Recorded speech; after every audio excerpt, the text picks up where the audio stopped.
What's up, good people? Welcome in. We're jam-packed today. When I mean jam-packed, I'm not even going to talk to y'all beforehand. We're going to get right into it.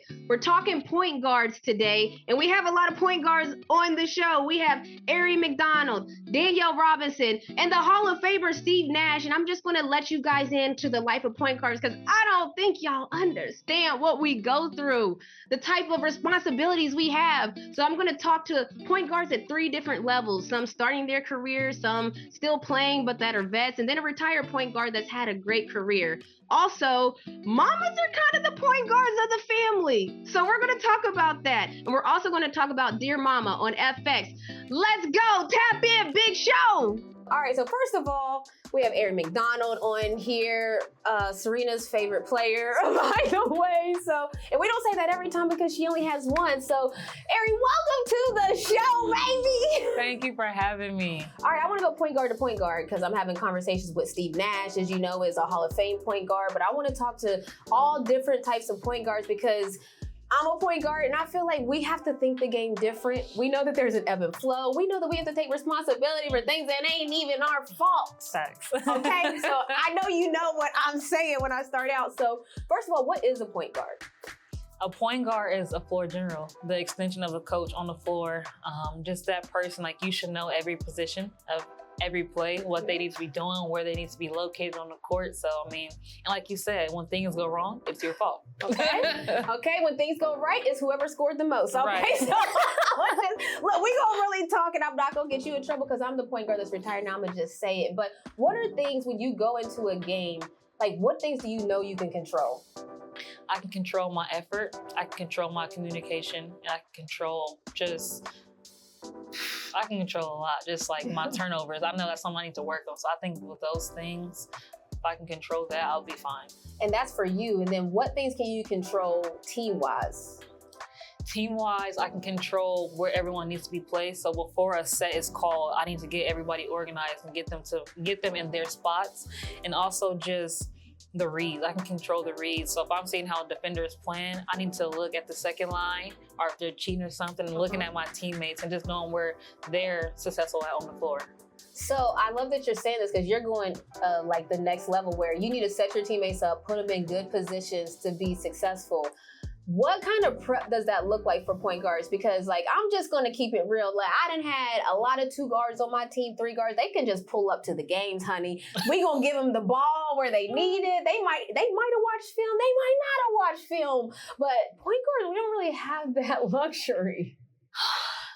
Yeah.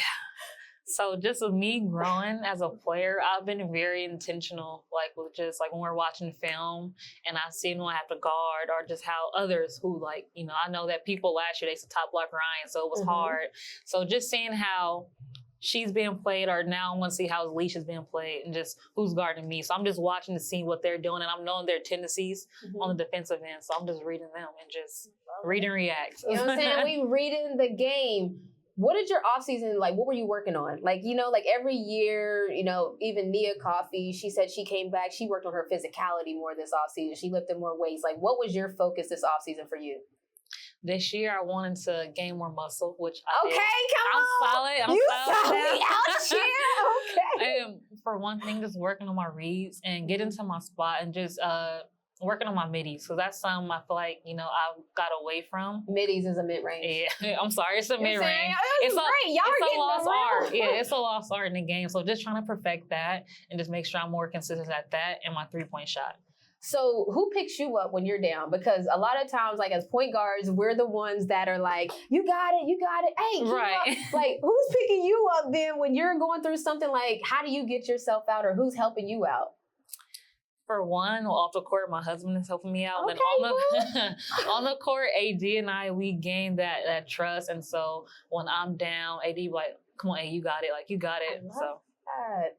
And what is, because I've talked to all range, like the rookies, their first year, other things like, so year 3, what would you tell somebody that was about to enter training camp? They're coming from college. They have no idea what to expect. Like, you were there, but now you're year 3. So like, what would you want to tell yourself before you started camp your rookie year? Looking back, I would have told myself, do what has gotten you here.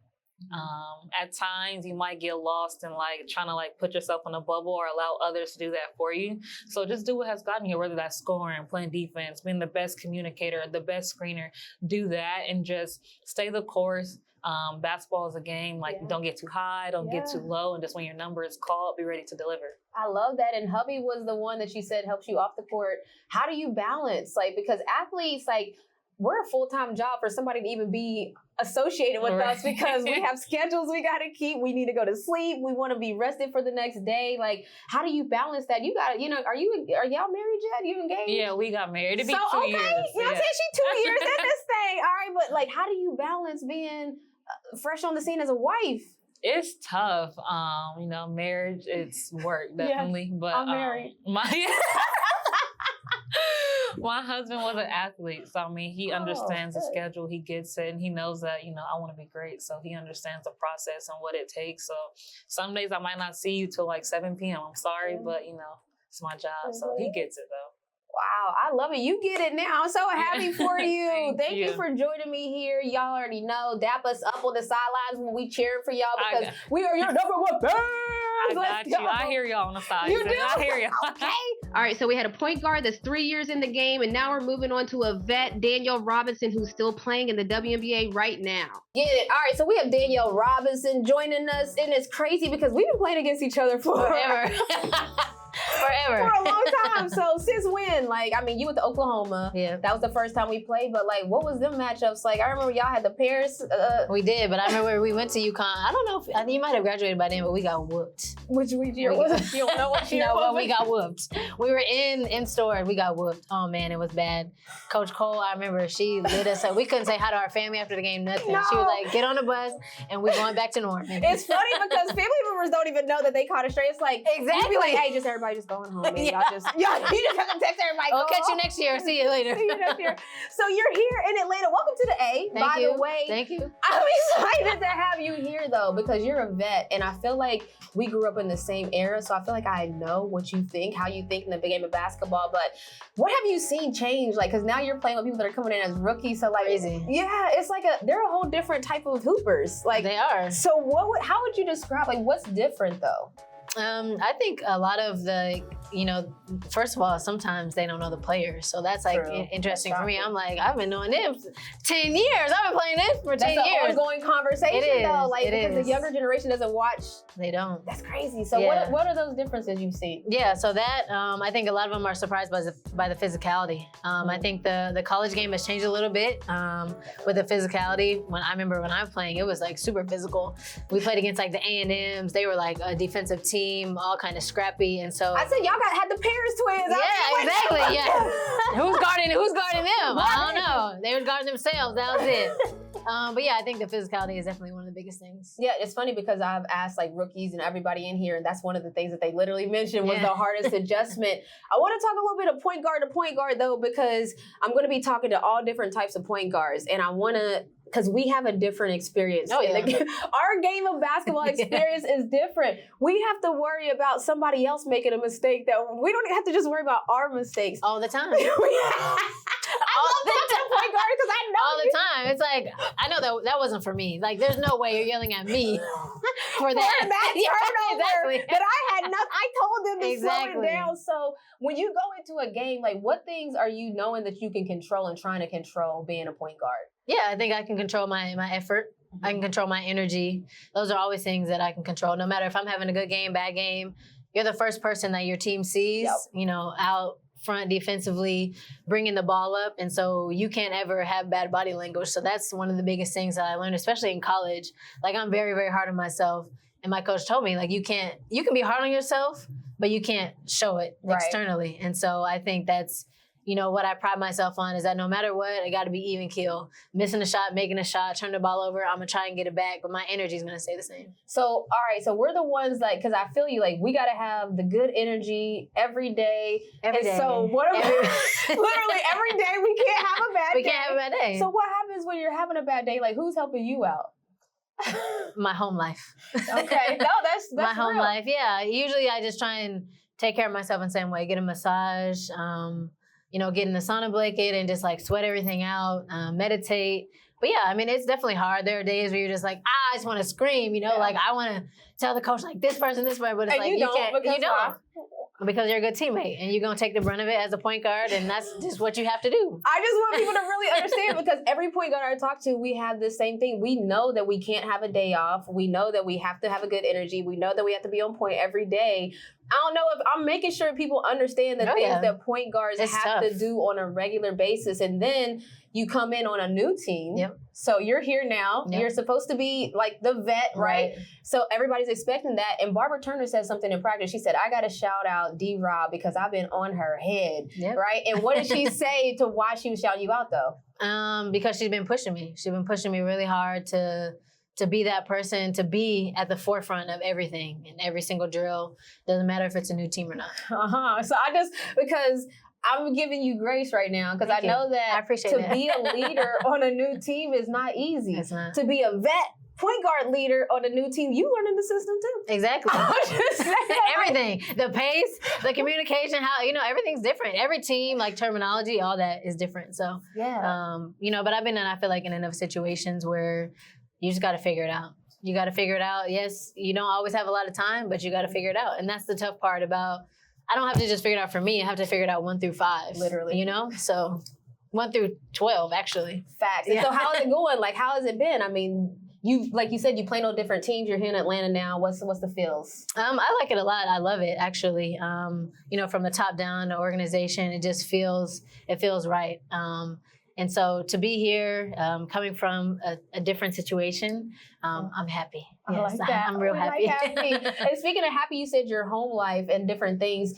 Aari talked about, her husband is what helps keep her grounded. How are you balancing everything? Like, I like to ask athletes this because I want people to know that, we want to be our best, ultimate, great selves. Oh, yeah. So that means going to sleep at a certain time, eating at a certain time. But then there's other humans where they might have things going on in their life that you need to be present for. Exactly. So how do you balance? Yeah, well, my wife, she's very, we're very, very opposite. When we first met, she was going to bed at 9:30. I was like a night owl, 2 a.m. Oh my God, it's the first.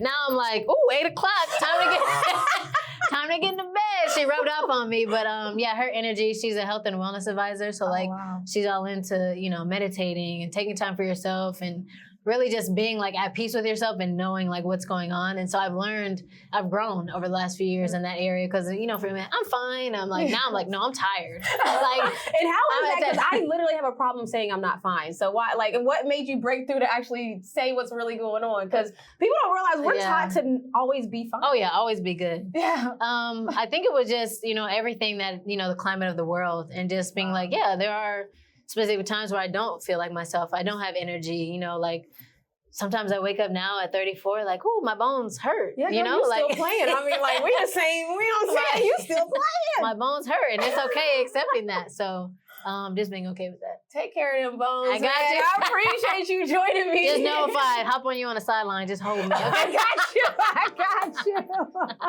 Coming up next, we have the Hall of Famer, point guard, Steve Nash.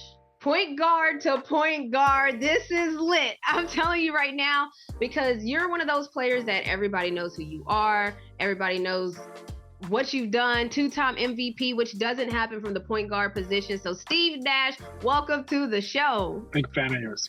Oh, please, listen, y'all get me hype up in here, but listen, it's NBA playoffs right now. And NBA playoffs are going on right now, and we've seen some Game 7s. You played in 4 Game 7s during your NBA career, 2 with the Phoenix Suns in 2005 and 2006, and 2 with the Dallas Mavs in 2003 and 6. And so I'm just curious because when you've already played against a team 6 games, what is your mindset? What are the things you're keying in on that Game 7? That's why, people say Game 7 is the greatest phrase in sports, because if you play a one-off elimination game, it can be great. It's still, everything's on the table and it's high pressure and high stakes. But when you play a team 7 straight times, and it takes 2 weeks or more, there's more on the table, because now it's personal. You've been going at them and they've been going at you for, like I said, 2 weeks. And so it's a really special opportunity to kind of finish a series in dramatic and emphatic fashion when everything's on the line like that. So it's kind of like such a unique situation that it's really almost hard to prepare or to visualize. You have to go through it in a sense.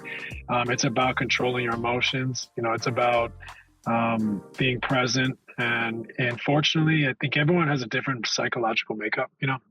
Some people are probably like scared before the game. Some people are like just so confident, and then it all kind of meets back in the middle when the game starts. And what was your energy? Yeah. I think I was like in the middle. I was like confident, but also anxious. Like I was definitely kind of had nerves and anxiety, but also confident. And I think for me, I always kind of had this thing like I hope like luck is on your side as well. Like I know I've done the preparation, but you know how it is. You have good games, bad games, the ball goes, it doesn't go, whatever. Like that stuff happens too. So I always kind of almost had this like part of me that was thinking cosmically, like what's happening and how's this gonna play out? I know I'm ready, I know we're ready, but you never know how the ball bounces. And so unfortunately that's probably a waste of energy because you don't have any control over that anyways. But sounds good though, but you're going to waste that energy. It sounds good, but you are going to waste the energy no matter what, because it's a stressful thing. But that is the best feeling in the world, to have that stress and to have it all on the line. And there's nothing better. I coached a game 7 a couple of years ago against with the Nets against the Bucks, and we went to overtime in game 7. KD towed the line on a 3. Toe on the line. Yeah. But I just remember like how badly I wish I could have played. For real? I was going to ask that. So you be in those big moments, you want to be out there because it's like, is it the control thing? Because you know that you're ready and could like control and do things that you wanted to do. Okay, let me be clear. Like I really didn't want to be out there because I know those days are gone. But the opportunity to play in a game 7 is like, of course. I was envious for the guys. Like I was happy for them. I wanted them to enjoy it, and it's so special. And you don't get the opportunity to do it. I played 18 years. I played it, like you said, in 4, and so it doesn't come around often. And so I was excited for the team, but also in a way envious because I'll never play in a game 7 again. Facts. No, we have game 5s in the WNBA, and for 3 years straight, I played in 3 game 5 of 5s. And you're right. There's something about that experience where that's why people want vets on their team. Like when people say like, oh, why is this guy getting picked up? And it's like, he's been there. He's going to know how to tell people what to think, how to feel, and all of those different things. And that also kind of makes me think about like when point guards and controlling the game, and we're going to get into that later, but as a Hall of Famer, you played in the league 18 years, 2-time MVP, which is an elite group that only very few can claim, very few point guards in particular can claim. But there's so much talk about legacy and championships. And Giannis talked about how that process matters. The process of all of it matters. You talked about you played in 4 game 7s. You were a part of the process. So do you think winning is shapes a player's legacy? Like, do you have to win a championship for it to shape your legacy, or does that really or the process matter? I think it does. Like in the modern, like I never won a championship, and I think if I had of, your perceived legacy would be different.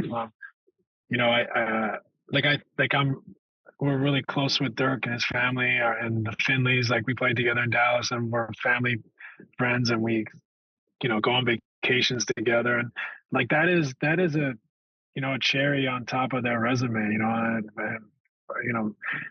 for them to have capped their career with a championship. So that is that is real.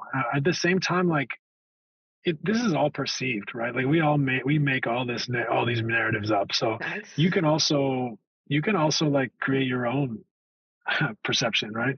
And so for me, like, yeah, it hurts still a little bit that I didn't win a championship. At the same time, like life is so much bigger than basketball, and the fact that I personally or my teams didn't get it done, that's what makes it special to win. And must have played in 4 or 5 conference finals and never got over the hump, but gave it everything I had. I was obsessed with my craft, and I hope I'll be remembered as a great teammate, leader, and competitor, but didn't win a championship. So I'm sure my legacy is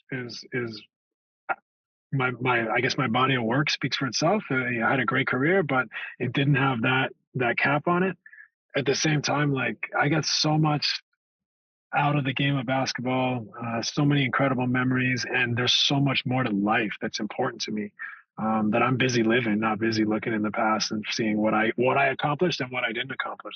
No, I love that because it is the bigger picture. Like people, I think if people understood the process of how hard it is to even lose in a conference finals, like if people understood that honestly, like, and I know Mm-hmm. like people are gonna be like, oh, more of it, like that honestly is tough. Like there's some teams that would love to make it to the conference finals, and then there were some teams Mm-hmm. that would love to make it to the finals as well. And everybody wants to win a championship, but people, if people really understood how hard the process was and how good everyone Right. is. I mean, I was talking to Charles Barkley during a roundtable discussion and had Spike Lee, Jackie McMillan, and all these other people on there. And we were basically talking about like, it was called the Great Debate. And we were talking about that, what you said, who makes the rules for why something is a GOAT or the greatest or anything of that nature. Right. I mean, because when you even look at MVPs awarded back to back, you said you hope your legacy, yes, there's the MVP's Most Valuable Player Award was debuted in 1955, and there have been 14 instances by 12 people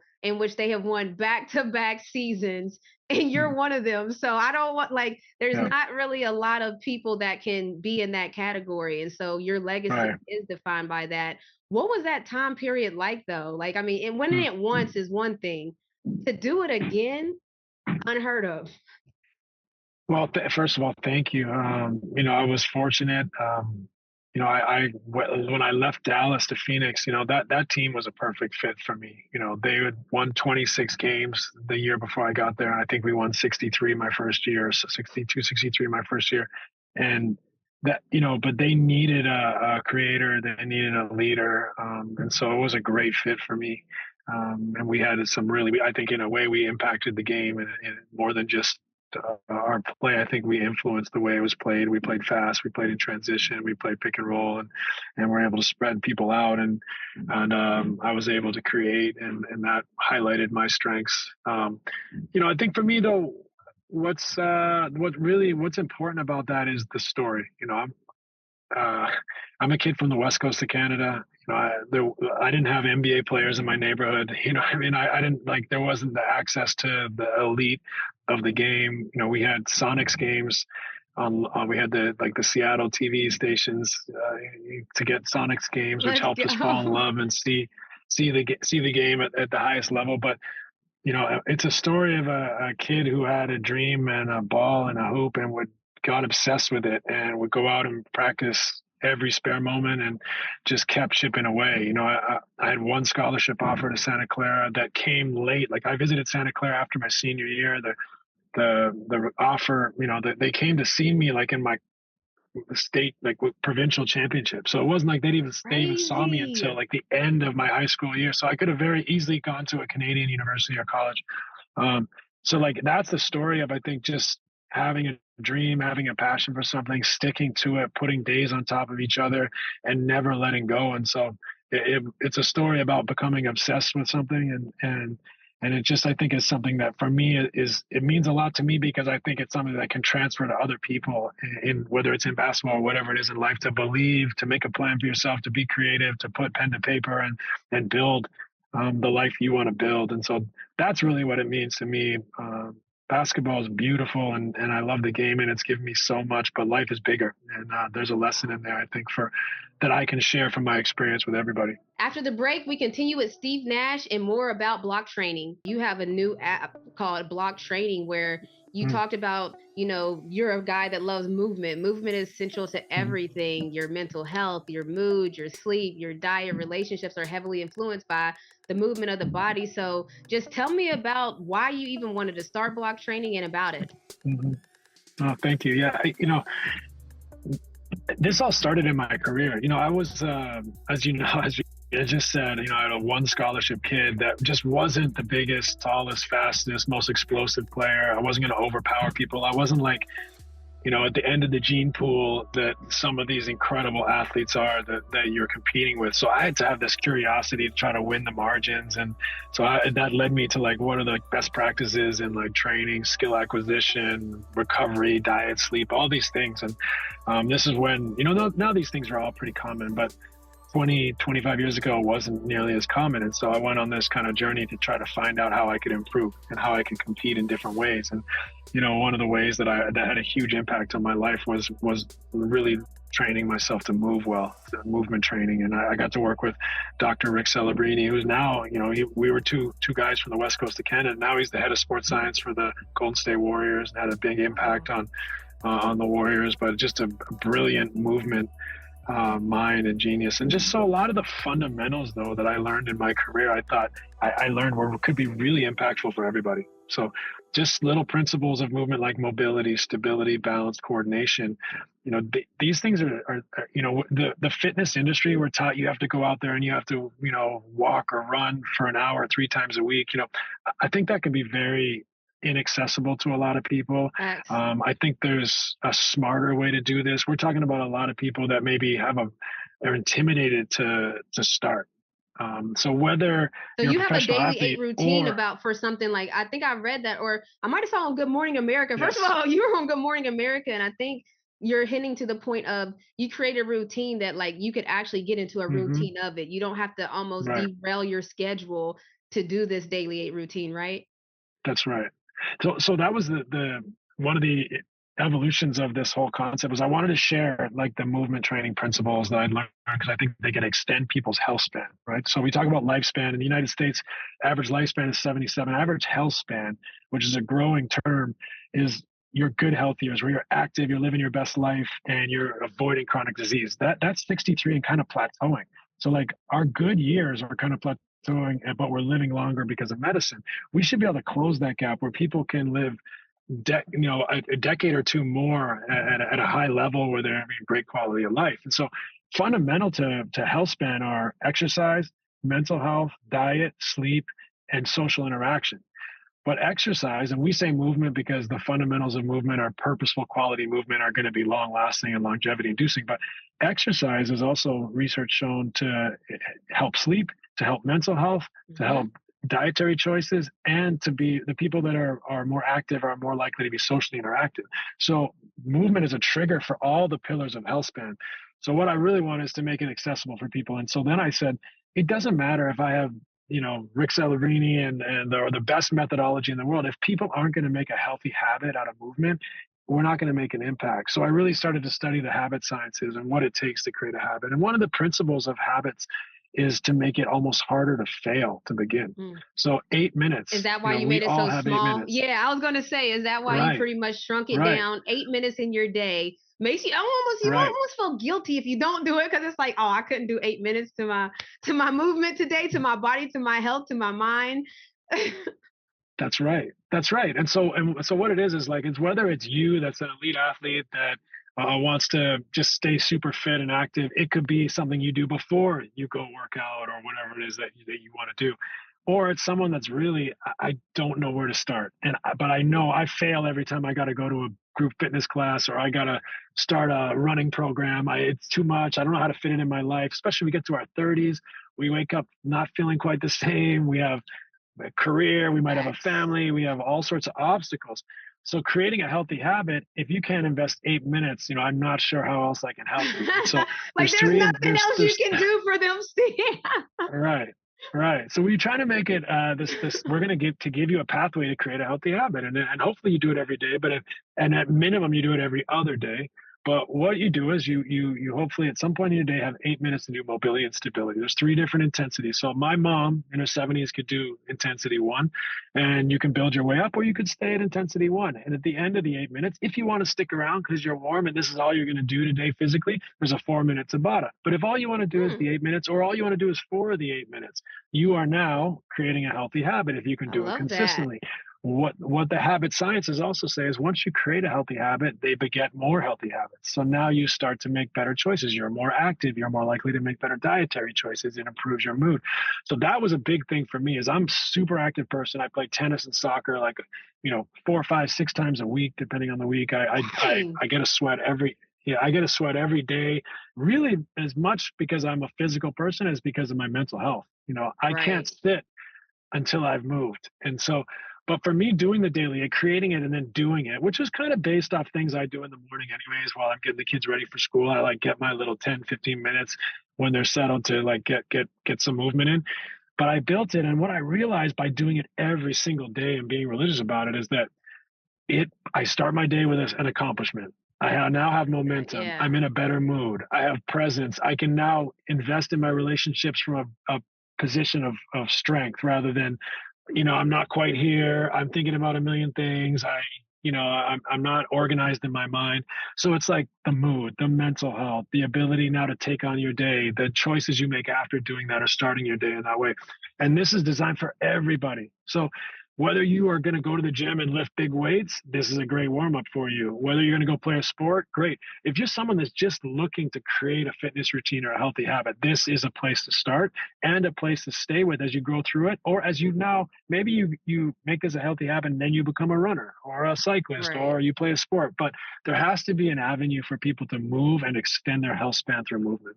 No, I mean, it's interesting you talk about your mental health so much because I would think that when you played in the NBA, did people value mental health as much as we value it now? Because I think that like it's great to hear you say that because a lot of times even I would say even when I played, it wasn't as valued as much as it is now. Mm-hmm. So this is almost like a new beginning or a new age type of athlete. 100%. I'm glad that now we talk about mental health. When I remember like maybe my first 2 years in the league having a lot of anxiety, but didn't even know what it was. Like we didn't express it. You just were like, because you had to be okay. Why do I feel this way? Why am I so nervous? Like, after lunch on the day of a game, like this is crazy. This is not healthy. But I didn't know like you're anxious. Let's talk this out. Let's figure this out. Let's realize why. I was just like, bury that, internalize that, get rid of that so I could keep going, be there early, stay late, keep competing, fighting. I got my way through it, but it's not always the way, right? Like not everyone has a path through that. And so movement, exercise has been proven to be by far the most effective antidepressant and most relevant mood booster, all those things. But more importantly than that, I'm hopefully that we can make an impact on people's mental health. It's just great that people can talk about it now because we all have to build our minds and our mentality and our willpower and our mood and all those components of being able to navigate life. And so it's a powerful tool that now we're open to expressing it because it definitely wasn't always the case. No, I love that. It seems like you built box training almost off of athlete tendencies where they say athletes you can do a book like put a timer on when he walks in the building, what their schedule is. And so getting into a routine, we know as athletes is really everything. And that's kind of why I wanted to talk to you about point guard to point guard because whenever you look, I'm sorry, block training is what I meant to say, but whenever you talk about point guard to point guard, I think that that's what like point guards do. They control, like you even said it, like you're like, I'm internalizing it. I'm getting rid of it because every day point guards have to be okay. Like there's certain things that point guards, you can't walk into like if you walk into the gym and your energy isn't right, it's going to be so noticeable because point guards have this added pressure to every day bring it, know what's going on, have a good positive energy. Do you think that I would say in this day and age, has the term point guard changed almost in a sense of that's not necessarily all the requirements? Wow, I think I've never heard that before. I think you really made a great comment there. One, I think the point guard position has changed. It's now become more like a first point of attack rather than like the person in charge of running the team. But your comment about the mood of the point guard being so important and infectious because you are the point of attack, whether you're an organizer, a facilitator, or a scorer, you have the ball, you are the first kind of image that your teammates see when they start a possession or at either end of the floor. And so I never thought about it that way, but that is a big responsibility to be as even keel, to be, as you said, okay, and not even keel under pressure, but more than okay just in general. Literally. Like, right? Like you have to have an infectious energy most of the time, or else you're not really handling your responsibilities as a point guard. So I think that's really interesting. I've never heard someone talk about it in those terms, but that is a really important measure of being a connector. Is being in a good mood, or bringing positive energy, or not bringing negative energy, or bringing the room down. So that's an astute point, but I do think it has changed today. I also feel for this generation of players. You know, they grow up with social media, and there's just it's such a different, all-encompassing thing that has affected them.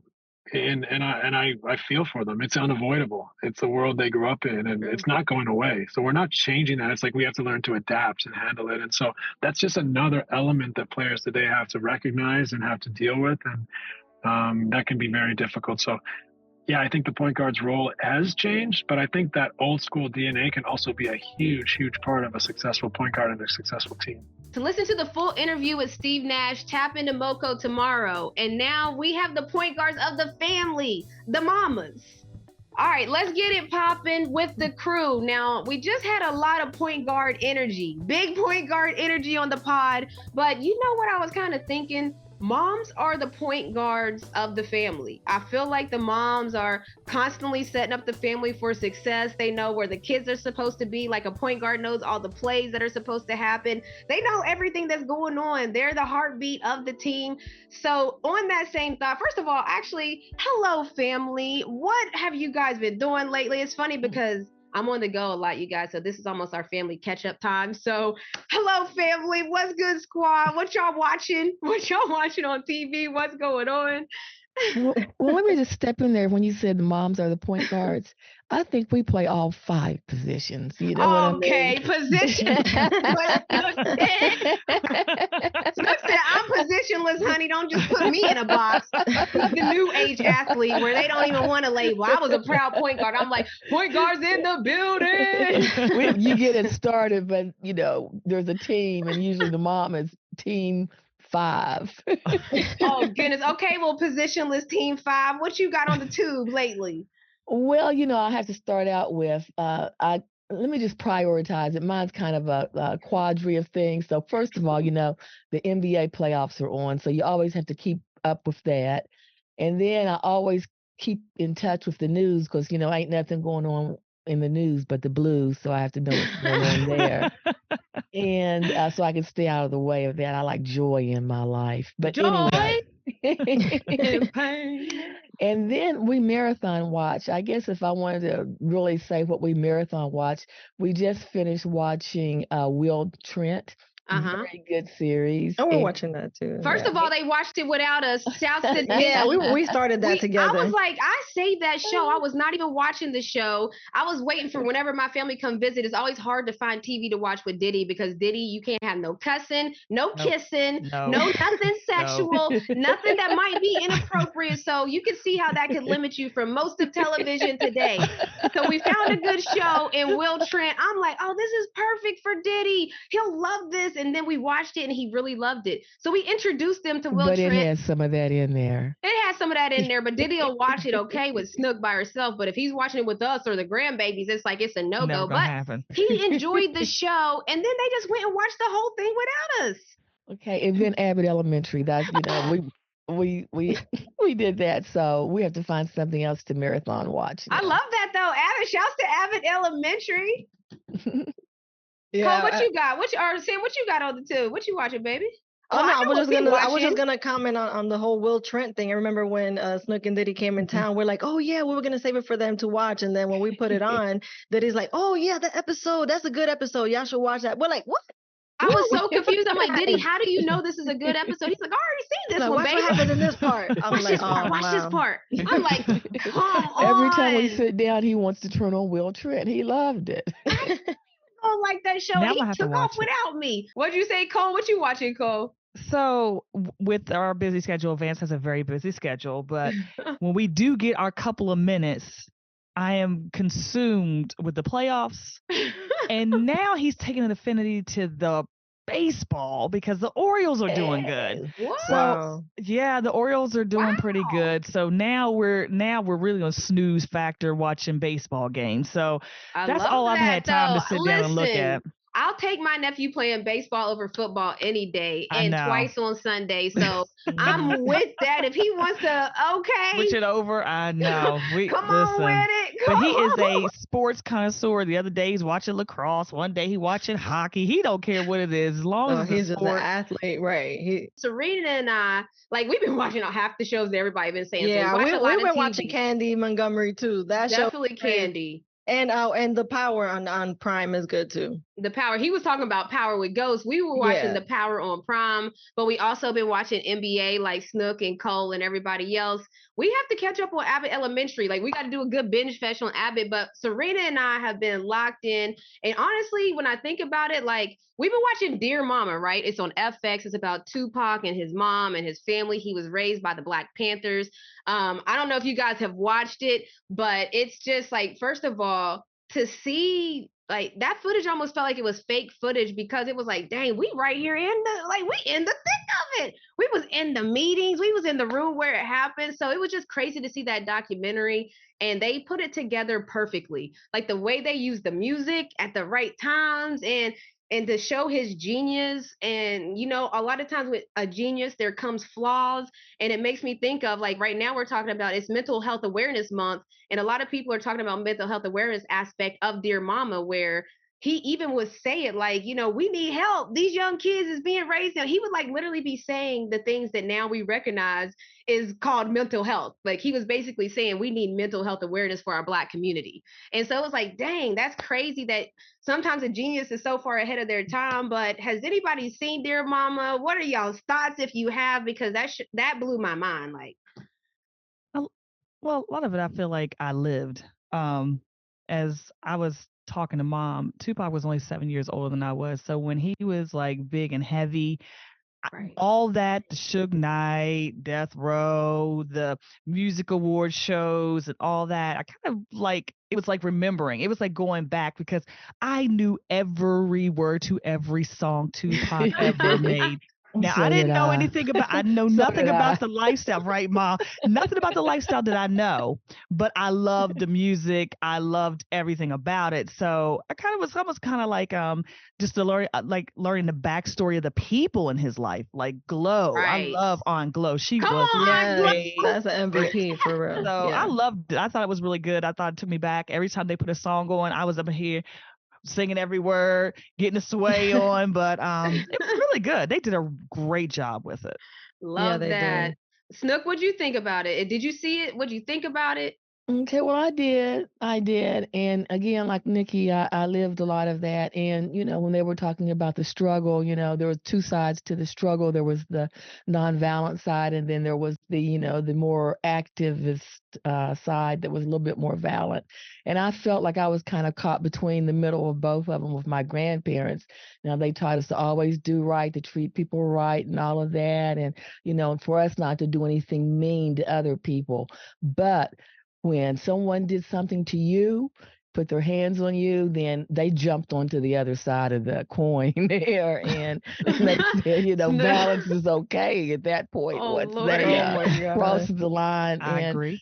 And so that's the way I was raised, and it brought back a lot of memories, because right now I think we are almost in a worse state in this country as we were back then. And I don't think that since we've been through what we've been through, that the way out of it this time is not going to be so is, I don't want to say easy, but it's not going to be so forthcoming. Let me Or say it that civil. way. Right. Or right. civil, correct. Yeah, no, and I agree with what you're talking about too, with the mental health aspect of it. Like when I was looking on Twitter, people were talking about it. They were like, "Oh, it's so sad that that basically like Fanny, she was suffering from PTSD, which a lot of people in the community, they don't get help for those kinds of things. So it's been a stigma for so many years. Now it's kind of starting to get destigmatized. I don't know if that's the word for it, but that's what led to her addiction, and that you see that a lot in the community, and it's so sad because it's like when you don't have professional medical help for those kind of things, you do see a lot of people resort to other means to just kind of escape it all. And it's incredible. It made me cry at the end when Glow, she was talking about that the fact that they existed and the fact that they were able to do everything that they did despite like everything that they went through. Like she was pregnant with him in jail, and like even his name, like that was something that really stood out to me too, that she said that she named him Tupac Amaru because of the I think it was like an an Incan emperor or Incan king or something, that his people were basically taken over by the Spanish conquistadors, and she wanted people to know that this happened to other people as well. And I was like, wow, like the fact that she dedicated her whole being, her son, to this, to just humanity, is just she was an incredible woman. She was amazing. Yeah, amazing. she was. And served as a lawyer and was very successful. I mean, she broke that courtroom down, so really did. I mean, she was incredibly smart. Yeah, imagine too, to know how large the case was, because it's like, if I'm going to represent myself for a speeding ticket, I think I got this. Like, you know what I'm saying? Right. I think that me, you, and the cop, we can go head to head. I think I can handle my own. But for the things that they were accusing her of, it's like for you to represent yourself, and not only yourself, but that you're going to have a trickle effect of what happens with everybody else, and still did it and was still successful. Like, who does that? But she did it. I think that more so, being that what they were being charged with, they couldn't trust a public defender, and they definitely couldn't afford a real attorney. So they had to kind of bet on themselves, because at that point, the way they were stacking the deck against them, they thought they had nothing to lose. So at least get the word out of what really happened, what was really going on. It did work to her benefit because she was so intelligent, and they did not expect that. So that was where she caught them off guard. But what public defender were they going to get? I mean, I think it's tough, but it's still, honestly too, though, even if I didn't have options, I could say, all right, I'm betting on myself, and I could bomb and do terrible. So I'm like, the fact that she bet on herself is not necessarily the groundbreaking thing, but it's like, dang, you got yourselves out of this type of case. Like, I think I could win against a ticket case, like I was saying, but I think she said that nobody was going to be able to tell her story better than her, and she was right. And they said that she thought that she was going to go on the stand, but she put the other people on the stand. The guy who was infiltrating the Black Panther. Yeah, I love that too, because I'm going to end it right here, because we could talk about this forever. But she basically said when there were undercover people, I think they called it, what is it, no intel or pro intel or something like that. Those undercover people would behave all the ways like Black Panthers, in a sense of also to create relationships. Obviously, she dated within the Black Panther Party because, proximity and like-mindedness. I could see how that could happen. But when you have an undercover cop doing that, she started to ask the question, so when you were sleeping with women in the Black Panther Party, were you an undercover cop or were you a Black Panther? And she went down a list of multiple things. When we raided this place, were you an undercover cop or were you a Black Panther? And she went list by list by list.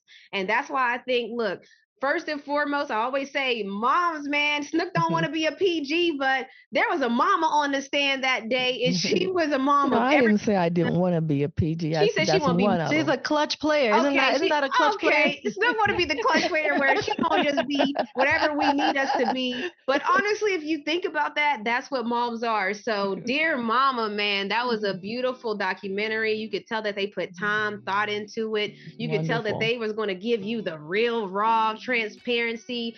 And honestly, that's what point guards do. I'm going back to that because this is a point guard episode, baby. We'll talk to y'all next week. We'll see y'all next week, where it's a generational thing here at Montgomery & Company.